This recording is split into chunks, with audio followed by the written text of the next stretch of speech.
ಎಲ್ಲರಿಗೂ ನನ್ನ ನಮಸ್ಕಾರಗಳು. ಜೈ ಭೀಮ್, ಜೈ ಭೀಮ್, ಜೈ ಜೈ ಭೀಮ್. ಸ್ವಲ್ಪ ಜೋರಾಗಿ ಧ್ವನಿಯಲ್ಲಿ ಜೈ ಭೀಮ್ ಹೇಳಿ. ಇವತ್ತು ಬಾಬಾ ಸಾಹೇಬ್ ಅಂಬೇಡ್ಕರ್ ಸಂವಿಧಾನ ಕೊಟ್ಟಿಲ್ಲ ಅಂದರೆ ಈ ಕಾರ್ಯಕ್ರಮವು ನಡೆಯೋಕ್ಕೆ ಸಾಧ್ಯ ಆಗ್ತಾ ಇಲ್ಲ.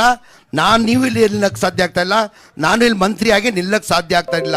ಬಾಬಾ ಸಾಹೇಬ್ ಅಂಬೇಡ್ಕರ್ ಸಂವಿಧಾನ ಕೊಟ್ಟಿದ್ದ ಕಾರಣಕ್ಕೆ ನೀವು ಅಲ್ಲಿದ್ದೀರಾ, ನಾನು ಇಲ್ಲಿ ಮಂತ್ರಿಯಾಗಿ ನಿಂತಿದ್ದೀನಿ. ನಮ್ಮ ಕರ್ತವ್ಯ ಧರ್ಮ ಆಗ್ತಾ ತಾನೆ ಜೋರಾಗಿ ಜೈ ಭೀಮ್ ಹೇಳೋದು. ಜೈ ಭೀಮ್, ಜೈ ಭೀಮ್, ಜೈ ಜೈ ಭೀಮ್. ವೇದಿಕೆ ಮೇಲೆ ಆಸೀನಿರುವ ಹಿರಿಯರು, ಆತ್ಮೀಯರು, ನಮ್ಮ ಪಕ್ಷದ ಮುಖಂಡರಿದ್ರು, ಈಗಲೂ ನಮ್ಮ ಮುಖಂಡರೇ ಅವರು. ಯಾವಾಗ ಇದ್ರೂ ಸೋಮಣ್ಣ ಅಂದರೆ ನಮ್ಮ ಪಕ್ಷದಲ್ಲಿ ಕಾಂಗ್ರೆಸ್ ಪಕ್ಷದಲ್ಲೇ ಇದ್ದರು, ಅವಾಗ ನಮ್ಮ ಪಕ್ಷದ ಮುಖಂಡರು ಅಂದವರು. ಈಗ BJP ಪಕ್ಷಕ್ಕೆ ಹೋದ್ರೂ ಹಳೆ ಮುಖಂಡ್ರಿಗೆ ಮರೆಯೋಕ್ಕೆ ಸಾಧ್ಯ ಆಗ್ತಾ ಇಲ್ಲ.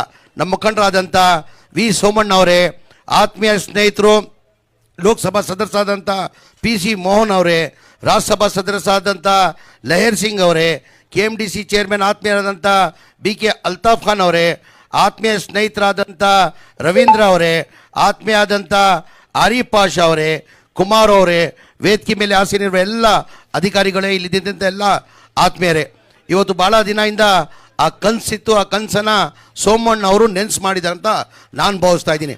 ಭಾಳ ವರ್ಷದಿಂದ ಜನಗಳಿಗೆ ಮೋಹನಣ್ಣ, ಇದು ನಮ್ಮ ವಿಜಯನಗರ ಚಂದ್ರಲೋಟೆ ಹೋಗ್ಬೇಕಾದ್ರೆ ಈ ಫ್ಲವರ್ ಮೇಲೇ ಹೋಗ್ಬೇಕಾಗ್ತದೆ. ಆ ಕಾರಣಕ್ಕೆ ಭಾಳ ವರ್ಷದಿಂದ ಆ ಕನಸಿತ್ತು.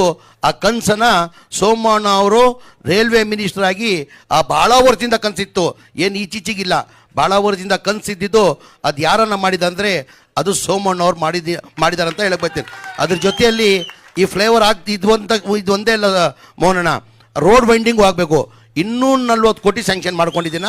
ಆ ರೋಡ್ ವೈಂಡಿಂಗ್ ಕೆಲಸನೂ ನನ್ನ ಅನಿಸಿಕೆ ಒಂದು ತಿಂಗಳು, 1.5 ತಿಂಗಳಲ್ಲಿ ಆ ಗುದ್ಲಿ ಪೂಜೆ ಮಾಡಿ ಆ ಕೆಲಸನ ನಾವು ಶುರು ಮಾಡ್ತೀವಿ. ಆ ರೋಡ್ ವೈಂಡಿಂಗ್ ಆಗಿ ಈ ಫ್ಲೇವರ್ ಆಗಿದ್ರೆ ಜನಗಳಿಗೆ ಎಷ್ಟು ಅನುಕೂಲ ಆಗ್ತದೆ ಅಂದರೆ ನಾನು ಹೇಳೋಕ್ಕೆ ಸಾಧ್ಯನ. ಅಷ್ಟು ಒಳ್ಳೆ ಕೆಲಸನ ನಮ್ಮ ಸೋಮಣ್ಣ ಅವ್ರು ಮಾಡಿದ್ದಾರೆ. ನಮ್ಮ ಕ್ಷೇತ್ರದ ಎಲ್ಲ ಜನತೆ ಪರವಾಗಿ ನನ್ನ ಕಡೆಯಿಂದ ಅವರಿಗೆ ಹೃದಯದಿಂದ ಧನ್ಯವಾದಗಳು ಸಲ್ಲಿಸ್ತೀನಿ.